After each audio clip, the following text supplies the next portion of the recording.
Olá pessoal, vamos ao nosso estudo bíblico. Vamos estudar Mateus capítulo 25, do verso 1 até o verso 13. Esta parábola está entre outras parábolas que falam sobre a vinda de Jesus. Estas parábolas estão inseridas no quinto discurso de Jesus no Evangelho de Mateus, que é o discurso escatológico, o discurso apocalíptico, onde se começa respondendo três perguntas que os discípulos fazem no capítulo 24, verso 3. Após as respostas a estas perguntas, o discurso então toma uma direção de alerta, de aviso aos discípulos a respeito da vinda do Senhor Jesus demorada. Ou seja, indica-se a eles que, ou a nós, os seus discípulos, que ninguém sabe o dia nem a hora. E, diante desta demora, exige-se um comportamento de vigilância. Nas parábolas fica claro que a vigilância exigida é o fazer, é o seguir a palavra de Jesus, é o seguir os seus ensinamentos. Não é ser apenas ouvinte negligente, mas um operoso praticante, ou seja, a prática das palavras que temos recebido de Jesus. Assim, nesta parábola, conhecida como a parábola das 10 virgens, capítulo 25, de 1 a 13, encontramos este alerta que não é diferente das parábolas anteriores, principalmente aquela que a antecede, a parábola do servo mau e do servo bom. Tem características semelhantes, como, por exemplo, a divisão de dois grupos, servo bom, servo mau. Também o comportamento do servo mau desencadeado pela demora do Senhor. Assim também, na parábola das 10 virgens, o comportamento das 5 virgens nécias ou insensatas se desencadeia a partir da demora do noivo. É importante observarmos nesta parábola as lições presentes nas demais parábolas em torno e presentes no grande contexto do discurso, pelo menos essa segunda parte, iniciada no verso 32 do capítulo 24, que é, ao todo tempo, um alerta à vigilância.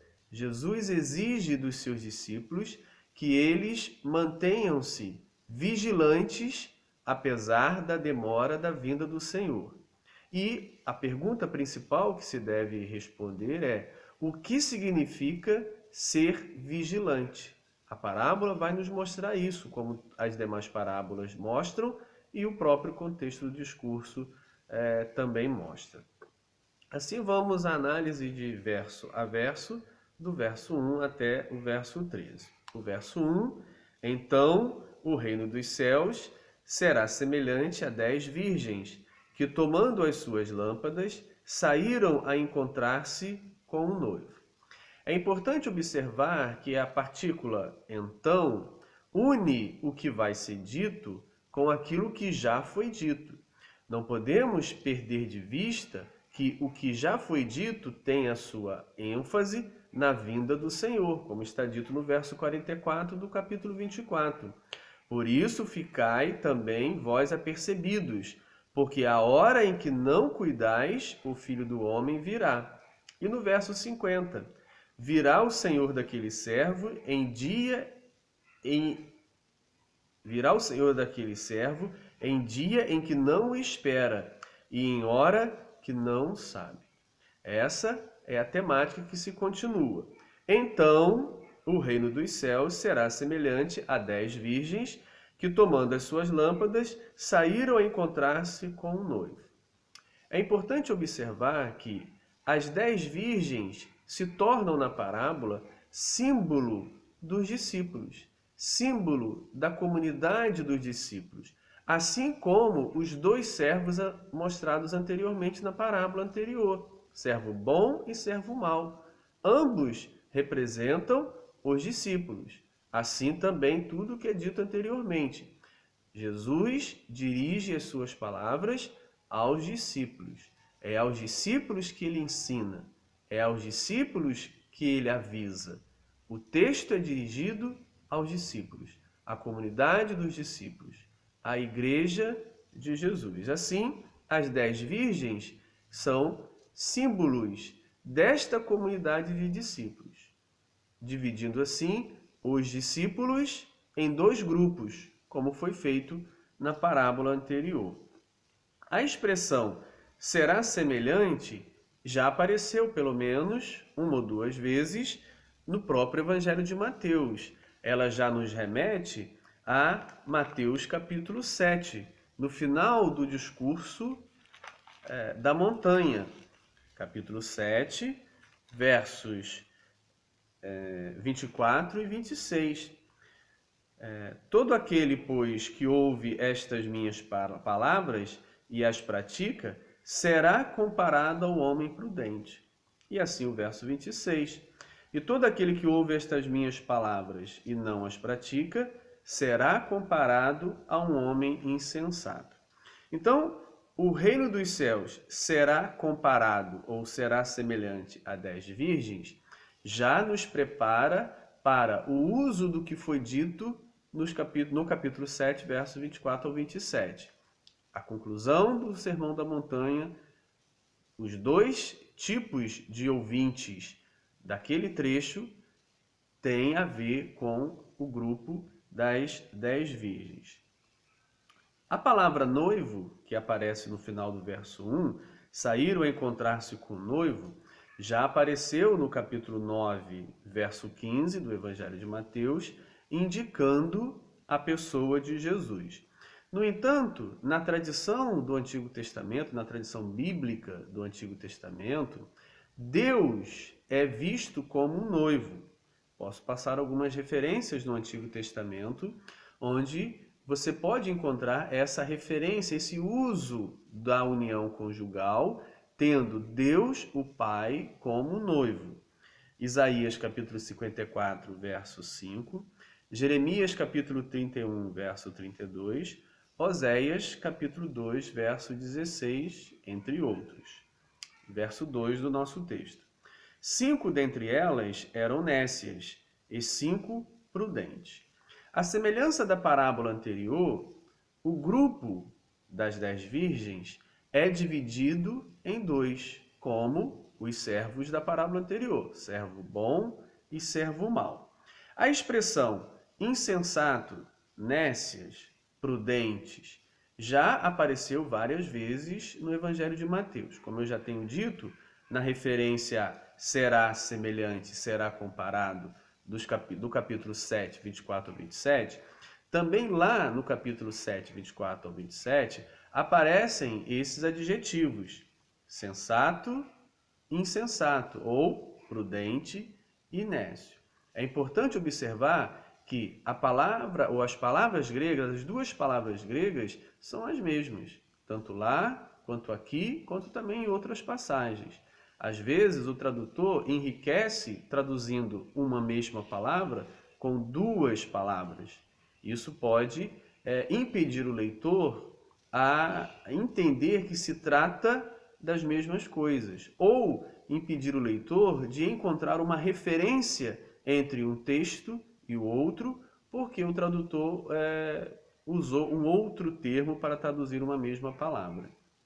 É muito importante nos textos antigos esse item de que uma palavra é retomada mais adiante e, com isso, o pensamento é ligado ou é corroborado com aquilo que foi citado anteriormente. Então, seria muito bom se o tradutor ou os tradutores usassem sempre a mesma palavra para traduzir a mesma palavra e não fizesse essa diversificação que faz com que a gente desvie o pensamento achando que se trata de um outro assunto. Assim, a palavra sensato e insensato, nécio e prudente são as mesmas palavras lá do capítulo 7, verso 24 e 27. Aquele que ouve essas minhas palavras e a pratica é prudente. Aquele que ouve essas minhas palavras e não as pratica é insensato ou nécio. Assim, o grupo das 10 virgens são classificados como prudente e insensato. Assim como 7, 24 e 27, assim como também a parábola anterior, servo bom e servo mau. Bem, 5 dentre elas eram nécias e 5 prudentes. Né? Para alguém com mais aprofundamento no estudo, eu posso indicar quais são as palavras gregas. Traduzidas por prudente, nós temos frônimos, e traduzida por nécio, nécia ou insensato, temos moros, é a palavra, ambas adjetivo, uma biforme, outra triforme. A feminina ou a moros, triforme, e frônimos, biforme. Assim, se você tiver acesso ao texto grego, você pode conferir que as palavras são as mesmas nesses textos. Bem, 5 delas eram nécias e 5 prudentes. A palavra prudente também já apareceu no capítulo 10, verso 16, quando Jesus se dirige aos seus discípulos, classificando-os como eles deveriam ser quando enviados. Eis que vos envio como ovelhas para o meio de lobos. Sede, portanto, prudente. Então, é o que se espera do discípulo, é que ele seja prudente. Prudente é aquele que ouve e pratica. Imprudente ou insensato, aquele que ouve e não pratica. A semelhança da parábola anterior, o servo prudente é aquele que faz a vontade do Senhor, mesmo na sua demora. E o servo mau, ali indicado, ou insensato, poderíamos dizer, seria aquele que, na demora do seu Senhor, muda de comportamento, não persevera e começa a espancar os seus conservos e a viver para si mesmo. Verso 3. As nécias, ao tomarem as suas lâmpadas, não levaram azeite consigo. Bem, já começa a apresentar qual é a diferença entre as prudentes e as insensatas ou nécias. O que caracteriza as 5 serem nécias? E o que caracteriza as 5 outras serem prudentes? A gente percebe que é levar azeite suficiente para a possível demora do noivo. A prudente conta com essa possível demora e leva o azeite suficiente. As nécias não contam com essa demora e por isso não levam o azeite suficiente. Na parábola anterior, a gente percebeu também, entre o servo bom e o servo mau, que o servo mau muda de atitude quando ou diante da demora do seu senhor. Ele também não estava preparado para essa demora.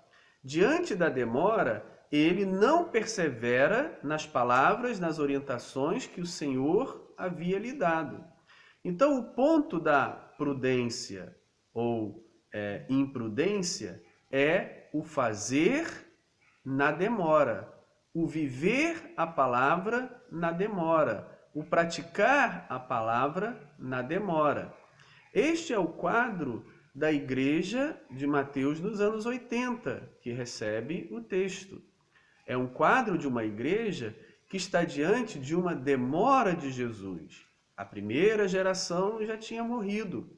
As esperanças estavam se esvaindo, porque se esperava que Jesus viesse naquela primeira geração. Isso não aconteceu. A destruição do templo e da cidade de Jerusalém seria outro indicador para a sua vinda. E também não aconteceu. Assim, a igreja dos anos 80, a igreja mateana dos anos 80, vive uma situação em que Jesus está demorando na sua compreensão, como o servo mau indicou na parábola anterior, com a palavra demora. Ou seja, está atrasado, não esperava que isso viesse a acontecer. Assim a mudança do servo mau diante da demora, assim revela-se às virgens nécias diante da demora. Continuando, verso 4. No entanto, as prudentes, além das lâmpadas, levaram azeite nas vasilhas. Ou seja, as prudentes são caracterizadas por estarem preparados para esta demora. A demora é possível acontecer. Ele já indicou no seu discurso: não sabeis o dia nem a hora. Portanto, devem estar preparados para essa demora. Os cristãos aqui indicados, ou alguns discípulos aqui indicados, não estão preparados para essa demora. Verso 5. E, tardando o noivo, foram tomadas de sono e adormeceram. Bem, mais uma palavra que indica a demora. Tardando o noivo. Como no capítulo 24, verso 48, também está lá: meu Senhor demora-se. Então, o quadro da parábola traz um ensinamento para esse contexto, o contexto da demora, o contexto do atraso. É para a igreja que vive neste atraso, nesta demora, que o ensinamento se dirige. E para ensinar essa igreja que vive nessa demora, nesse atraso da vinda do Senhor, toma-se esta parábola como a outra também. Bem, sabemos que parábola eram e são histórias fictícias, histórias inventadas. No entanto, a parábola precisa ter elementos verossemelhantes, precisa ter elementos que condiz com a realidade do seu ouvinte, que acontece no dia a dia, para que ele possa compreender a história. Bem, há algumas parábolas que contêm, entre os elementos verossemelhantes, também elementos que não são verossemelhantes. Por exemplo, nesta parábola, você tem elementos que faziam parte do cotidiano daquela sociedade. O casamento, o noivo ir até a casa da noiva, pegar a noiva e levá-la num cortejo para a sua própria casa, e ali onde ela vai residir acontece o banquete, isso era algo que fazia parte daquela estrutura social.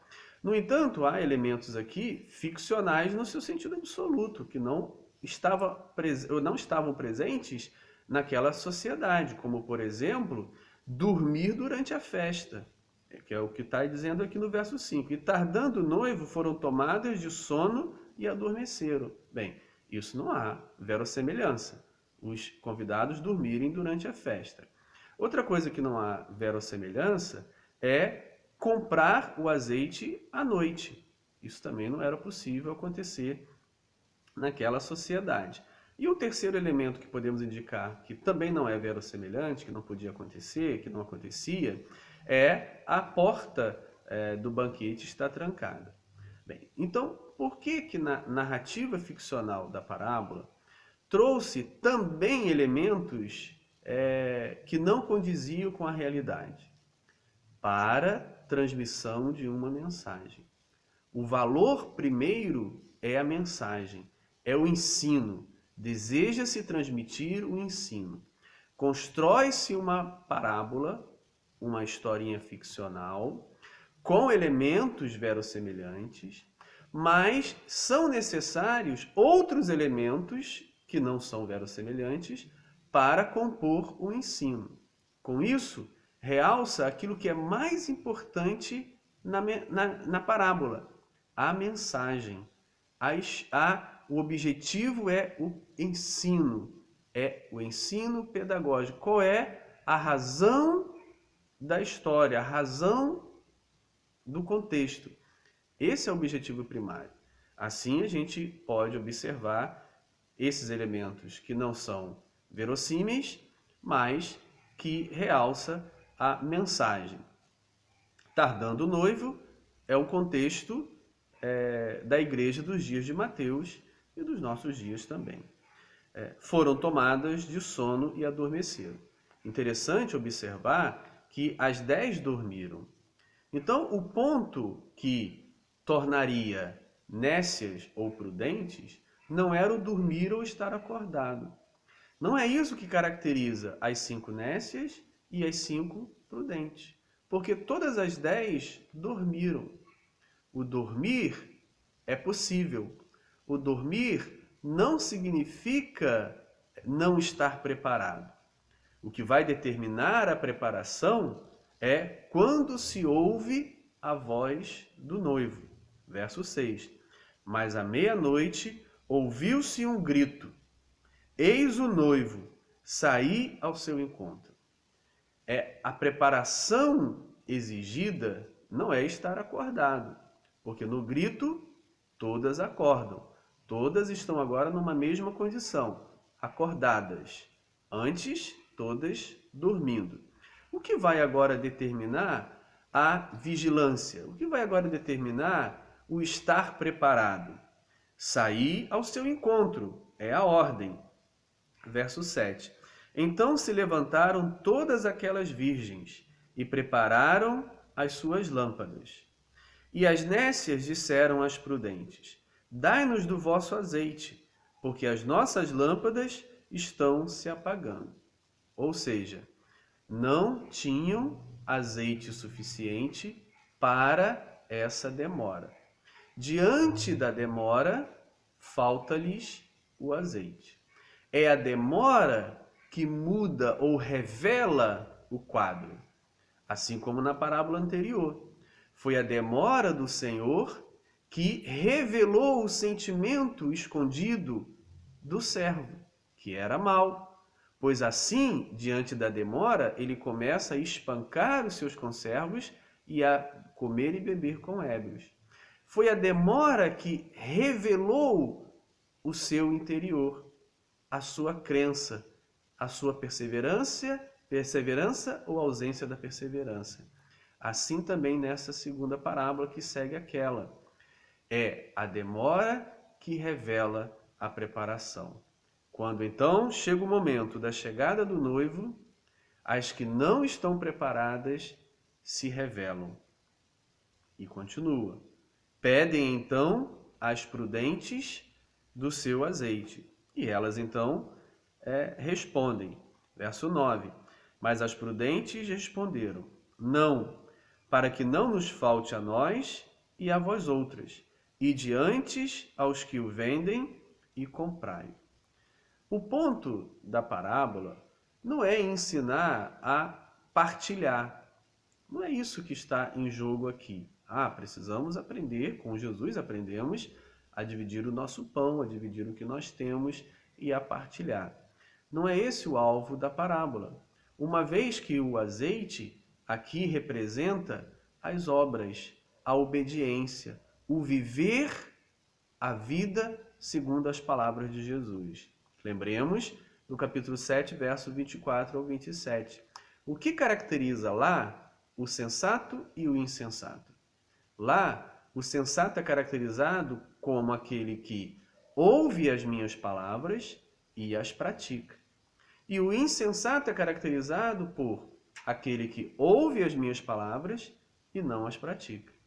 Então, o azeite pode representar o fazer, o praticar. Muitas pessoas, como o servo da parábola anterior, começam uma caminhada obedecendo ao Senhor, fazendo e seguindo as palavras do Senhor.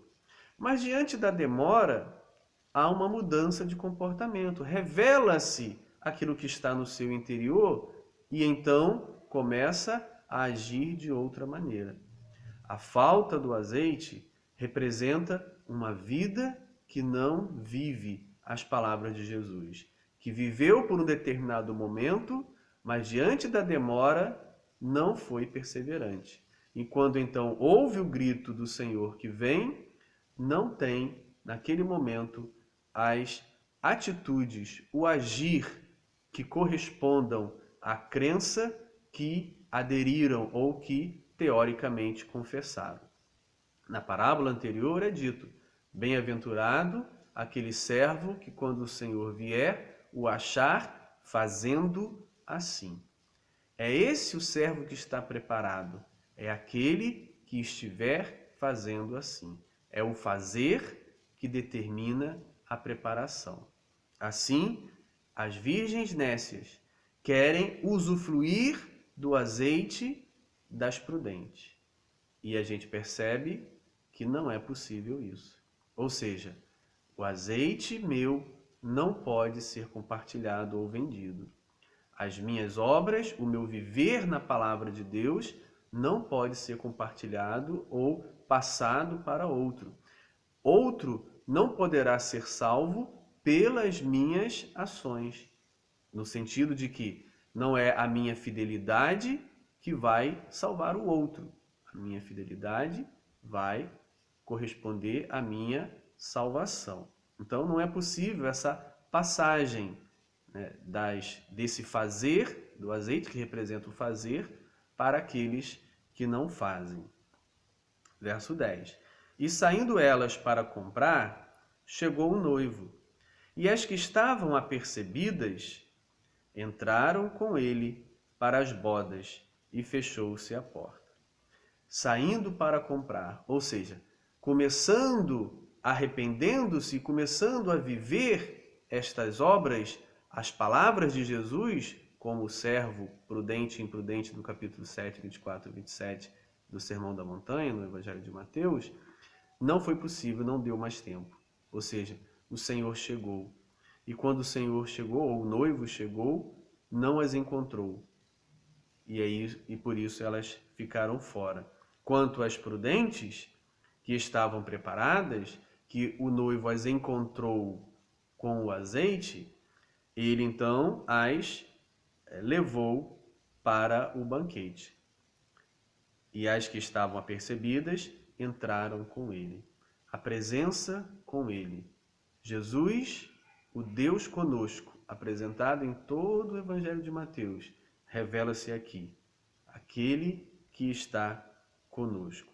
Com ele, entraram com ele para as bodas e fechou-se a porta. Verso 11. Mais tarde, chegaram as virgens nécias, clamando: Senhor, Senhor, abre-nos a porta.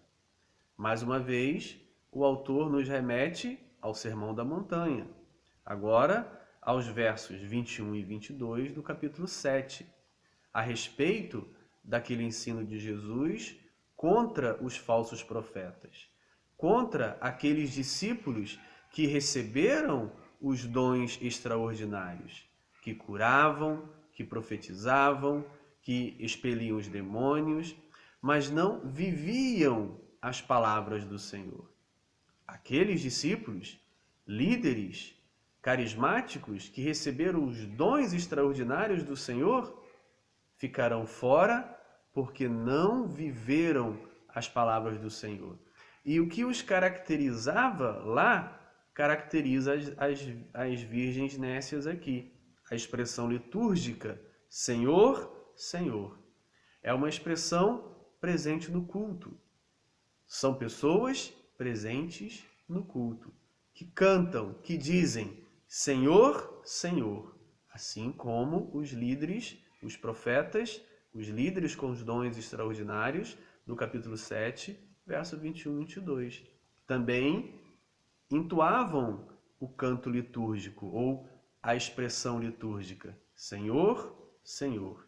No entanto, tanto lá quanto estas aqui, ouvem a resposta. Verso 12. Mas ele respondeu, em verdade vos digo que não os conheço. Ou seja, a sentença foi dada, o juízo foi estabelecido. Não há uma segunda chance.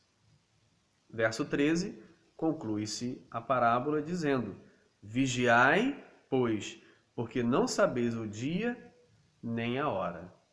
O que é o vigiar? O vigiar é o fazer. Verso 36 do capítulo 24 já foi indicado. Mas a respeito daquele dia e hora, ninguém sabe, nem os anjos dos céus, nem o Filho, senão somente o Pai. O que é o vigiar? Vigiar é o fazer, é o viver, é o praticar as palavras do Senhor. Aquele que ouve essas minhas palavras e as pratica, será comparado ao homem prudente que edificou a sua casa sobre a rocha. Aquele que ouve as minhas palavras e não as pratica, será comparado a um homem insensato que construiu a sua casa sobre a areia.